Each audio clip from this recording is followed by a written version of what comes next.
The human eye. The main parts of the human eye are cornea, iris, pupil, ciliary muscles, eye lens, retina, and optic nerve.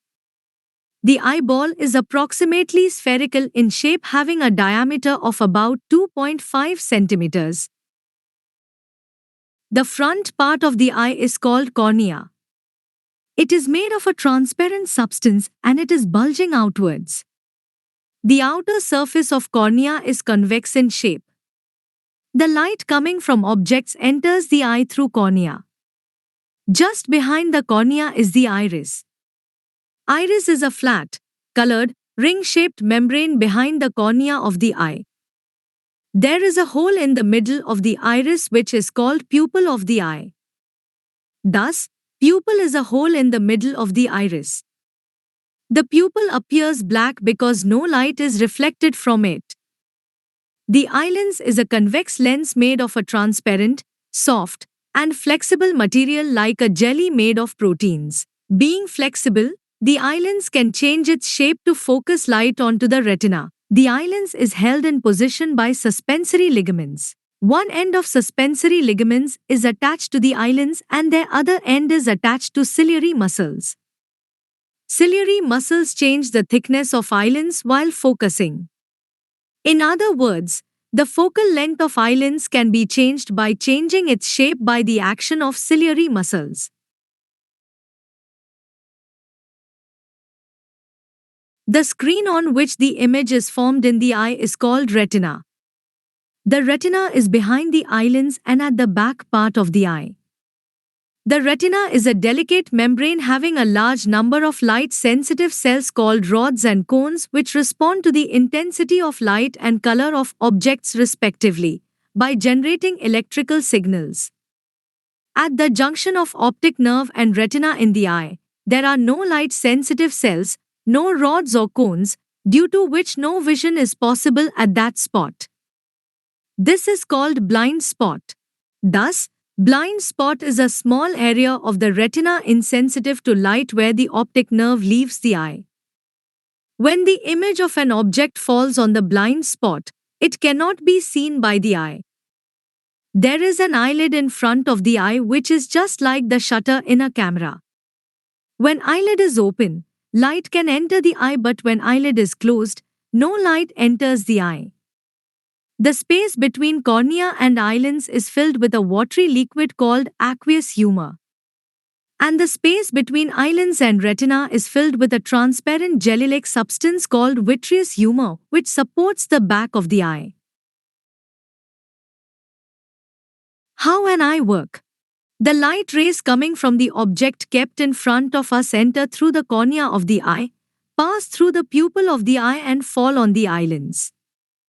The eye lens is a convex lens, so it converges the light rays and produces a real and inverted image of the object on the retina.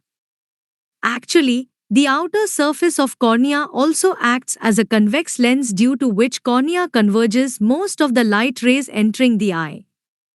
Only the final convergence of light rays is done by the eye lens to focus the image of an object exactly on the retina.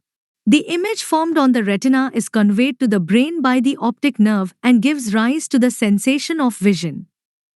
Actually, the retina has a large number of light-sensitive cells. When the image falls on the retina, then these light-sensitive cells get activated and generate electrical signals. The retina sends these electrical signals to the brain through the optic nerve and gives rise to the sensation of vision. Although the image formed on the retina is inverted, our mind interprets the image as that of an erect object. Power of accommodation. The ability of an eye to focus the distant objects as well as the nearby objects on the retina by changing the focal length, or converging power, of its lens is called accommodation. An eye can focus the images of the distant objects as well as the nearby objects on its retina by changing the focal length, or converging power, of its lens. The focal length of the eye lens is changed by the action of ciliary muscles. The ciliary muscles can change the thickness of the soft and flexible eye lens and hence its focal length which, in turn, changes the converging power of the eye lens.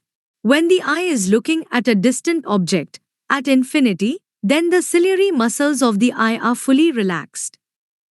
The relaxed ciliary muscles of the eye pull the suspensory ligaments attached to the eyelids tightly. The suspensory ligaments, in turn, pull the eyelids, due to which the eyelids get stretched and becomes thin.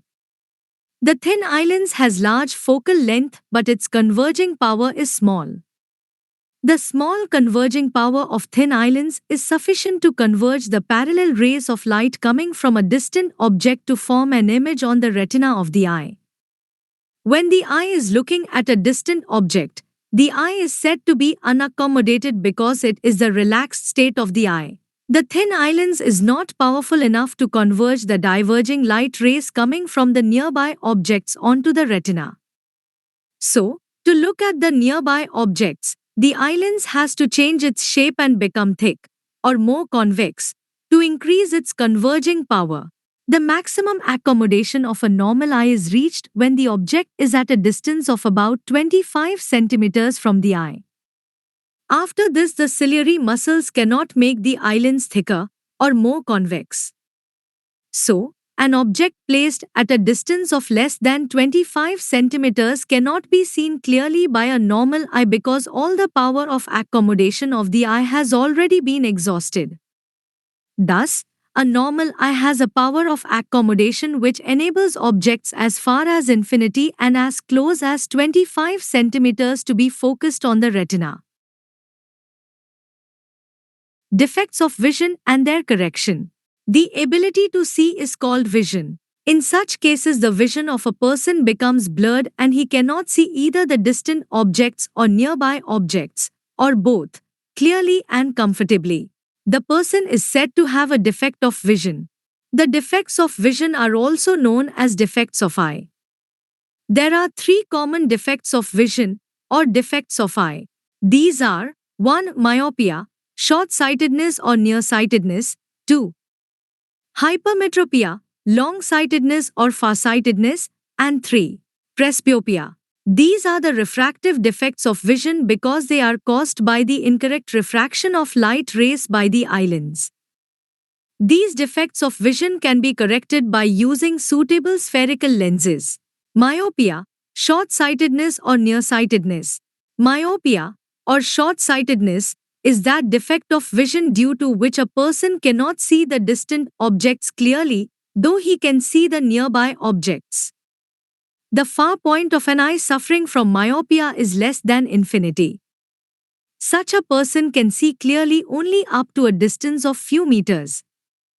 The defect of eye called myopia, or short-sightedness, is caused I. due to high converging power of eyelids because of its short focal length, or 2. due to eyeball being too long. In some cases, in an eye suffering from myopia, the ciliary muscles attached to the eyelids do not relax sufficiently to make the eyelids thinner to reduce its converging power. So, due to the greater converging power of the eyelids in myopic eye, the image of a distant object is formed in front of the retina and hence the eye cannot see it clearly. In other cases, in the eye suffering from myopia, the eyeball is too long due to which the retina is at a larger distance from the eyelids. This condition also results in the formation of the image of a distant object in front of the retina. The parallel rays of light coming from the distant object O, at infinity, are converged to form an image eye in front of the retina due to which the eye cannot see the distant object clearly. The image is formed in front of the retina either due to high converging power of eyelids or due to eyeball being too long. The far point of eye having myopia, or short-sightedness, is at point F which is less than infinity. Please note that the rays of light coming from the person's far point F can just be focused by his eye on the retina. This means that if the distant object can be made to appear as if it were at the far point F of this eye, then the eye can see it clearly. This is done by putting a concave lens in front of the eye. Myopia, short-sightedness or nearsightedness, is corrected by using spectacles containing concave lenses. When a concave lens, diverging lens, L of suitable power is placed in front of the myopic eye, then the parallel rays of light coming from the distant object, at infinity, are first diverged by the concave lens. Due to this, the concave lens forms a virtual image of the distant object at the far point F of this myopic eye. Since the rays of light now appear to be coming from the eye's far point, F, they can be easily focused by the eye lens to form an image on the retina. The concave lens used for correcting myopia should be of such a focal length, or power, that it produces a virtual image of the distant object, lying at infinity, at the far point of the myopic eye. The concave lens used here decreases the converging power of the eye lens and helps in forming the image of distant object on the retina of the myopic eye. Hypermetropia, long-sightedness. Hypermetropia, or long-sightedness, is that defect of vision due to which a person cannot see the nearby objects clearly, though he can see the distant objects clearly. The defect of eye called hypermetropia is caused, I, due to low converging power of eye lens because of its large focal length, or 2, due to eyeball being too short. In some cases, the ciliary muscles attached to the eye lens become weak and cannot make the eye lens thicker to increase its converging power. So, due to the low converging power of eye lens in an eye suffering from hypermetropia, the image of nearby object is formed behind the retina and hence the eye cannot see it clearly. In other cases, in an eye suffering from hypermetropia, the eyeball is too short due to which the retina is at a smaller distance from the eye lens. This condition also results in the formation of the image of a nearby object behind the retina. The diverging rays of light coming from a nearby object O placed at the normal near point N, 25 cm from the eye, are converged to form an image I behind the retina due to which the eye cannot see the nearby object clearly. The image is formed behind the retina either due to low converging power of eye lens or because of eyeball being too short. The near point of an eye having hypermetropia, or long-sightedness, is at point N dash which is more than 25 cm away. The diverging rays of light coming from a hypermetropic person's near point can just be focused by his eye on the retina. This means that if the object placed at the normal near point N, 25 cm, can be made to appear as if it were placed at this eye near point N dash, then the eye will be able to see it clearly. This can be done by putting a convex lens in front of the eye. Hypermetropia, long-sightedness or farsightedness, is corrected by using spectacles containing convex lenses. When a convex lens, converging lens, L of suitable power is placed in front of the hypermetropic eye, then the diverging rays of light coming from the nearby object, at 25 cm, are first converged by this convex lens. Due to this, the convex lens forms a virtual image of the nearby object at the near point N dash of the hypermetropic eye. Since the rays of light now appear to be coming from this eye near point N dash, they can be easily focused by the eye lens to form an image on the retina. Presbyopia. In old age, due to ciliary muscles becoming weak and the eye lens becoming inflexible or rigid, the eye loses its power of accommodation. Because of this, an old person cannot see the nearby objects clearly. This leads to the defect called presbyopia. Presbyopia is that defect of vision due to which an old person cannot see the nearby objects clearly due to loss of power of accommodation of the eye. For example, an old person having presbyopia cannot read a book or newspaper comfortably and clearly without spectacles. Presbyopia occurs in old age due to the gradual weakening of the ciliary muscles and diminishing flexibility of the eye lens. The near point of the old person having presbyopia gradually recedes and becomes much more than 25 centimeters away. Actually, presbyopia is a special kind of hypermetropia. We can call it old age hypermetropia. Presbyopia is the hypermetropia, or long-sightedness, caused by the loss of power of accommodation of the eye due To old age, presbyopia defect is corrected in the same way as hypermetropia by using spectacles, having convex lenses. Sometimes, a person may suffer from both myopia and hypermetropia. Such people often require bifocal lenses. A common type of bifocal lenses consists of both concave and convex lenses. The upper portion consists of a concave lens. It facilitates distant vision. The lower part is a convex lens. It facilitates near vision. Refraction of light through a prism. When a ray of light passes through a glass prism, refraction of light occurs both when it enters the prism as well as when it leaves the prism. Since the refracting surfaces of the prism are not parallel, therefore, the emergent ray and incident ray are not parallel to one another. In this case, the ray of light is deviated on passing through the prism. A glass prism PQR has been kept on its base QR. A ray of light AB is incident on the face PQ of the prism. The incident ray AB is going from air into glass, so it bends towards the normal BN dash and goes along the direction BC inside the glass prism. Thus, BC is the refracted ray of light which bends towards the base QR of the prism. When the ray of light BC traveling in the glass prism comes out into air at point C, refraction takes place again. Since the ray BC is going from glass, denser medium, into air, rarer medium, so it bends away from the normal MC and goes along the direction CD in the form of emergent ray. Here also, the emergent ray of light CD bends towards the base QR of the prism. From this discussion we conclude that when a ray of light passes through a prism, it bends towards the base of prism. In other words, when a ray of light passes through a prism, it bends towards the thicker part of the prism. We will see that the emergent ray CD is not parallel to the incident ray AB. There has been a deviation, or change, in the path of light in passing through the prism. Let us produce the incident ray AB upwards towards the pointy by a dotted line. Now, A represents the original direction of the ray of light.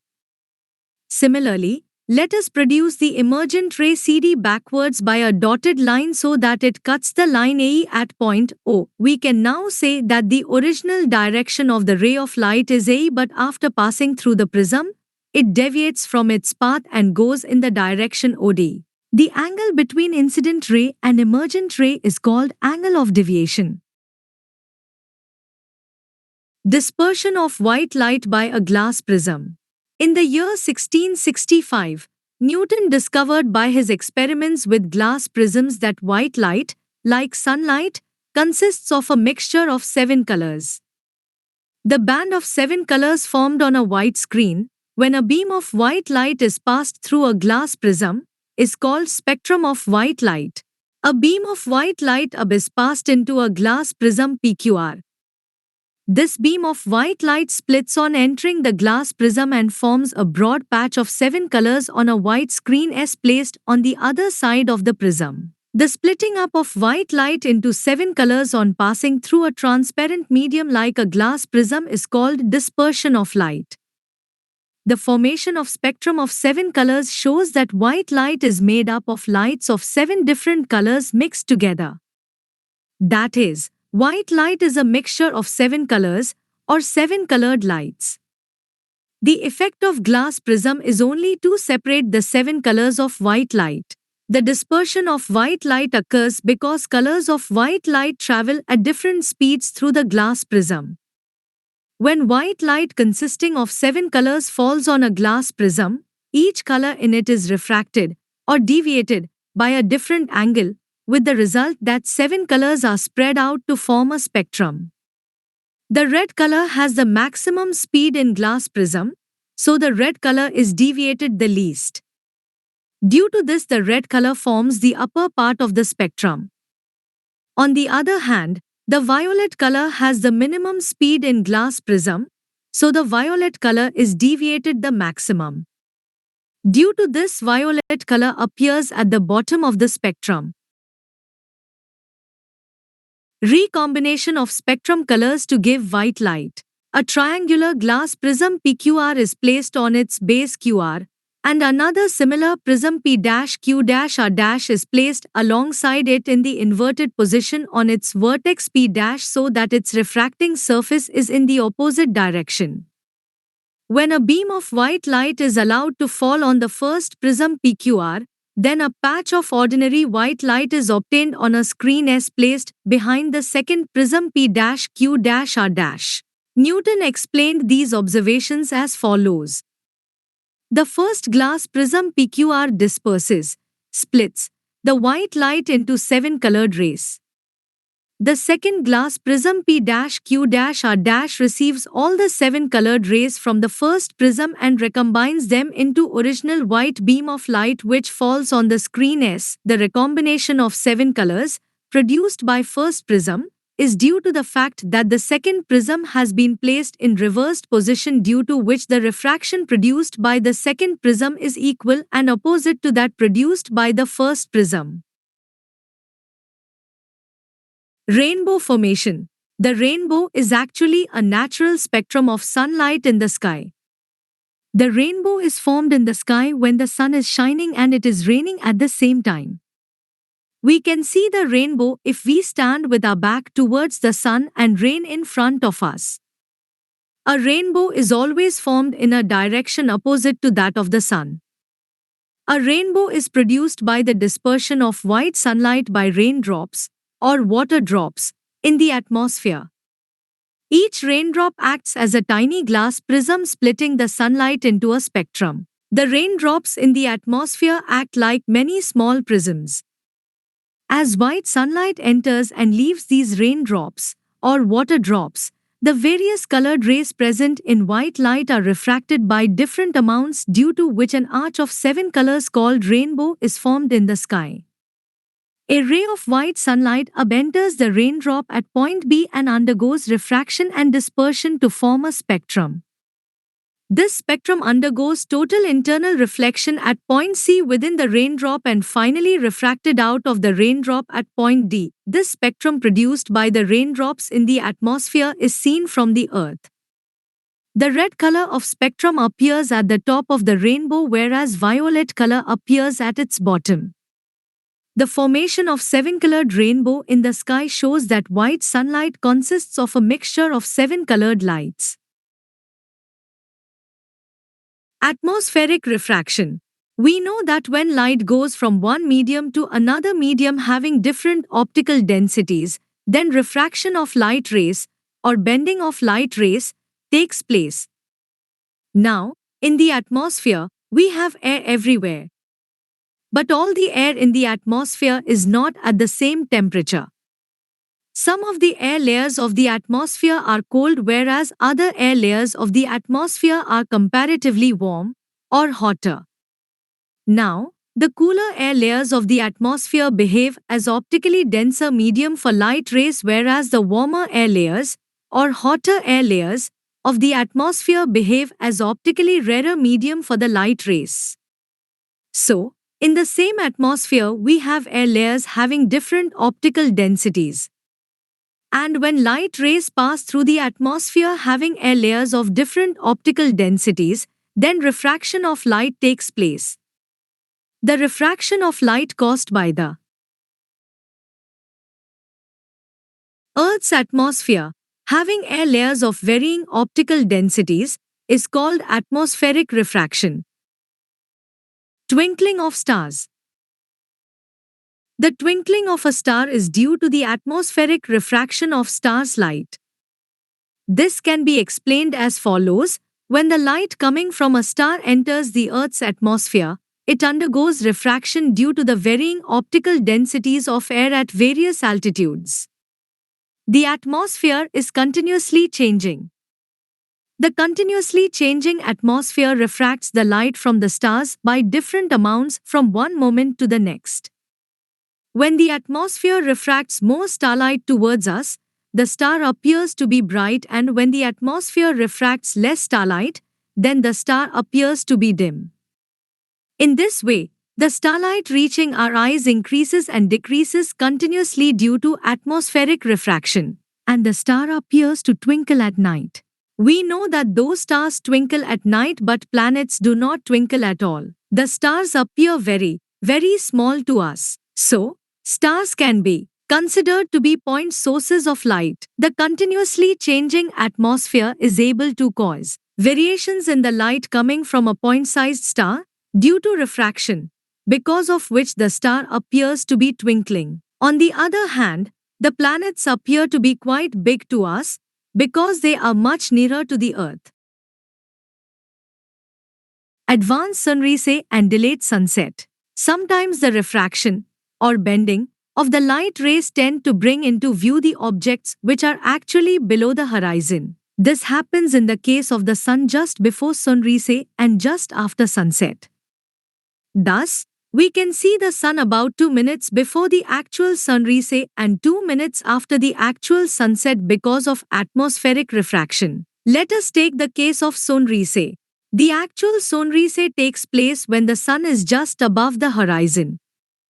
But due to refraction of sunlight caused by the atmosphere, we can see the rising sun about 2 minutes before it is actually above the horizon. This happens as follows.